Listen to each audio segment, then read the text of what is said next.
नमस्कार दर्शक बंधु आपण मानकु टीआरओ 24 न्यूज को स्वागत। आसंतु नजर पकाइबा आज खबर उपरे। भद्रक जिला तिहिडी ब्लॉक दोलसाई हरिजन प्राथमिक विद्यालय प्रधान शिक्षयित्री चंपावती भोई अवसरकालीन संवर्धना सभा आनुष्ठानिक भाव में स्कूल परिसर मध्य अनुष्ठित हो जड़े दक्ष प्रशासिका कर्तव्य परायण शिक्षयित्री तथा मातृतुल्य प्रधान शिक्षयित्री श्रीमती चंपावती भोई को आज अवसरकालीन संवर्धना दिया।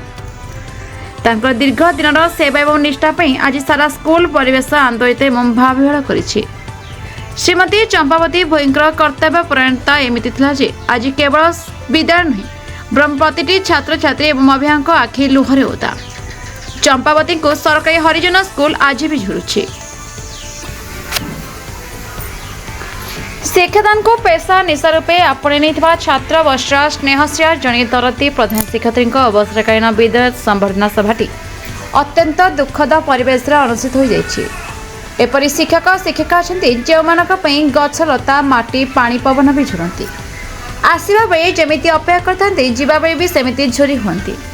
सेहीपरि जड़े शिक्षिका होती दोलसाई हरिजन प्राथमिक विद्यालय प्रधान शिक्षयित्री चंपावती भोई सते जमिति तांको विद्यालय को केही भी सहजरे ग्रहण कर पारनाहांती। छात्र छात्री शिक्षक शिक्षिका अभिभावक एवं गाँववासी वृंद लोतक भरा अपलक नयने चाहि रही जीवार बाट को। भद्रक जिला तिहिडी ब्लॉक अंतर्गत दोलसाई सरकारी हरिजन प्राथमिक विद्यालय अवसरकालीन विद्यालय संवर्धना सभा विद्यालय परिसर अनुष्ठित हो जाइछि। उक्त उत्सव तिहिडी निखिल उत्कल प्राथमिक शिक्षक संघर सभापति माधर साहू सभापतित्व एवं करिश्मा पंडा संयोजन में आयोजित सभा मुख्य अतिथि प्राक्तन प्राध्यापक बीएनएमएस कॉलेज पालियाबिंधार पद्मलाभ महाराणा, मुख्य वक्ता मनोरंजन नायक, सम्मानित अतिथि रमेश कुमार साहू, बंशीधर दास, गिरिधारी चांदा, रमाकांत दास, दाशरथी महापात्र, दीप्तिकांत पंडा, सनातन बेहरा, गंगाधर नायक, रेवती पल्लाई मंचासीन होई वक्तव्य रखिथिले। शिक्षकता जीवन अवसर नहीं सहित शिक्षयित्री कविता सेठी को मानपत्र उत्तर प्रदान कर संगे संगे सेमानकर चाकरी जीवन में अवसर संवर्धना देवा सहित मंगल कामना करते। कुनी कुनी कोमलमती छात्र छात्री द्वारा संगीत और नृत्य परिवेशन होता।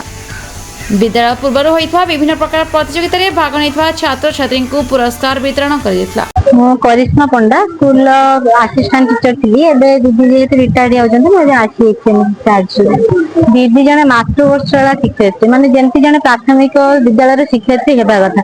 दीदी को एमती दंड मुक्त विद्यालय तो एबे हैला किंतु दीदी कोनोसी पिला को केबे भी मारंती से माँ बड़ी छुआ को भल पाती। मत भी बहुत थर कहते छुआ के रागेनि छोट छुआ भल पाइबे पाठ पढ़ेबे।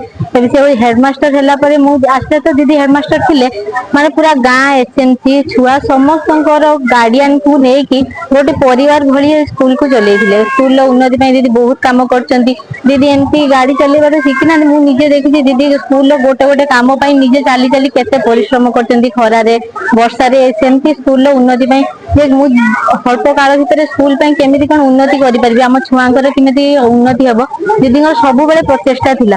मो आज सभार सभापति मु हेली आम प्राथमिक शिक्षक संघ निखिल उत्कल प्राथमिक शिक्षक संघ तिहिडी शाखार सभापति तथा आज सभापतित्व करथिले।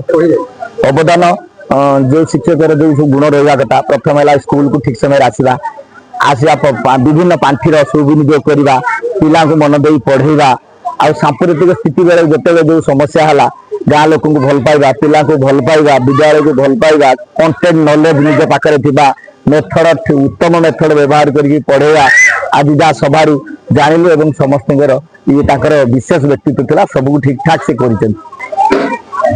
श्रीमती चंपावती भोई दोलसाई हरिजन प्राथमिक विद्यालय प्रधान शिक्षक 2 वर्ष है प्रधान शिक्षक भाव शिक्षयित्री भाव कार्य कर दायित्व मो पिला तथा विद्यालय दायित्व बोझ मो बहुत ओजन है।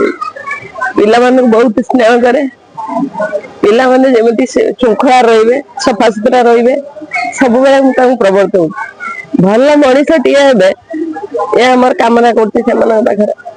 सुभ्रजीत पाल का report the Republic Odisha 24 news.